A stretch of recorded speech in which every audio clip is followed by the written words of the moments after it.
ओम नमः शिवाय। शिव पुराण श्री रुद्र संहिता प्रथम खंड 16वां अध्याय। सृष्टि की उत्पत्ति। ब्रह्मा जी बोले, नारद शब्द आदि पंचभूतों द्वारा पंचकरण करके उनके स्थूल आकाश, वायु, अग्नि, जल और पृथ्वी, पर्वत, समुद्र, वृक्ष और कला आदि से युगों और कालों की मैंने रचना की तथा और कई पदार्थ मैंने बनाए। उत्पत्ति और विनाश वाले पदार्थ भी मैंने निर्माण किया, परंतु जब इससे भी मुझे संतोष नहीं हुआ तो मैंने माँ अम्बा सहित भगवान शिव का ध्यान करके सृष्टि के अन्य पदार्थों की रचना की और अपने नेत्रों से मारीच को, हृदय से भृगु को, सिर से अंगिरा को, कान से मुनिश्रेष्ठ पुलय को, उदान से फूल सत्य को, समान से वशिष्ठों, अपान से कृति को, दोनों कानों से अनि को, प्राण से दक्ष को, गो से तुमको, छाया से कृदम मुनि को उत्पन्न किया। सब साधनाओं के साधन धर्म को भी मैंने अपने संकल्प से प्रकट किया। मुनिश्रेष्ठ इस तरह साधकों की रचना करके महादेव जी की कृपा से मैंने अपने को कृतार्थ माना। मेरे संकल्प से उत्पन्न धर्म मेरी आज्ञा से मानव का रूप धारण कर साधन में लग गए। इसके उपरांत मैंने अपने शरीर के विभिन्न भागों से देवता और असुरों के बीच अनेक पुत्रों की रचना कर उन्हें विभिन्न शरीर प्रदान किए। तत्पश्चात भगवान शिव की प्रेरणा से मैं अपने शरीर को दो भागों में विभक्त कर देने वाला 2 रूपों वाला हो गया। मैं आधे शरीर से पुरुष व आधे शरीर से नारी हो गया।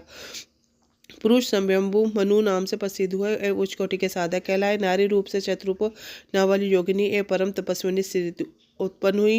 मनु ने वैवाहिक विधि से अत्यंत सुंदरी शंतरूपा का परिग्रहण किया और मैथुन द्वारा सृष्टि की उत्पन्न करने लगे। उन्होंने शंतरूपा से प्रियवत और तानपाद नामक 2 पुत्र तथा आकुति, देवहूति और प्रसूति नामक 3 पुत्रियां उत्पन्न की। आकुति का रुचि मुनि से, देवहूति का कदन से मुनि से तथा प्रसूति का दक्ष प्रजापति के साथ विवाह कर दिया गया। इनकी संतानों का पूरा जगत चराचर हो गया। रुचि और आकृति के वैवाहिक संबंध में यज्ञ और दक्षिणा नामक स्त्री पुरुष का जोड़ा उत्पन्न हुआ। यज्ञ की दक्षिणा से 12 पुत्र हुए। मुने, कदम और देवहूति के संबंध से बहुत सी पुत्रियां पैदा हुई। दक्ष और प्रसूति से 24 कन्याएं हुई। दक्ष ने 13 कन्याओं का विवाह धर्म से कर दिया। 13 कन्याएं श्रद्धा, लक्ष्मी, धुति, सृष्टि, पुष्टि, मेघा, क्रिया, विद्धि, लज्जा, वसु, शांति, सिद्धि और कीर्ति हैं। अन्य 11 कन्याओं ख्याति, सती, समूति, स्मृति, प्रीति, दक्षमा, सन्नति, अनसुईया, ऊर्जा, स्वाहा और सौवधा का विवाह भृगु, शिव, मरीचि, अंगिरा, पुलसत्य, पुलु, क्रतु, अनि, विशिष्ट, अग्नि और पितर नामक मुनियों से उत्पन्न हुआ।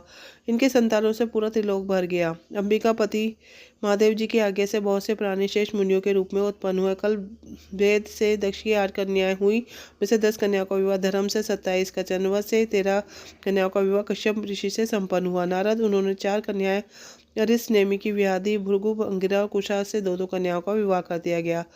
कश्यप ऋषि की संतानों से संपूर्ण त्रिलोक आलोकित है। देवता, ऋषि, दैत्य, वृक्ष, पक्षी, पर्वत तथा लताएं आदि कश्यप पत्नियों से पैदा हुए। इस तरह भगवान शंकर की आज्ञा से ब्रह्मा जी ने पूरी सृष्टि की रचना की।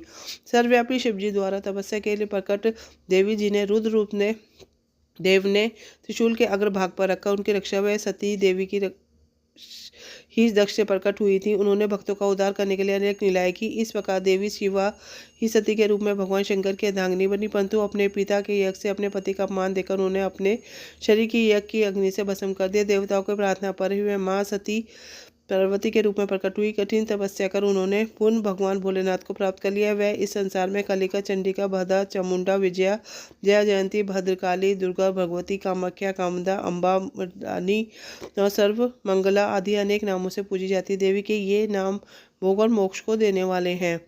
मुनि नारद, इस प्रकार मैंने तुम्हें सृष्टि की उत्पत्ति की कथा सुनाई है। पूरा ब्रह्मांड भगवान शिव की आज्ञा से मेरे द्वारा रचा गया है। ब्रह्मा, विष्णु और रुद्र आदि तीनों देवता उन्हीं महादेव के अंश है। भगवान शिव निर्गुण और सगुण है। यह शिवलोक में शिवा के साथ निवास करते हैं। इसी के साथ श्री रुद्र संहिता प्रथम खंड का 16वां अध्याय पूर्ण होता है। ओम नमः शिवाय।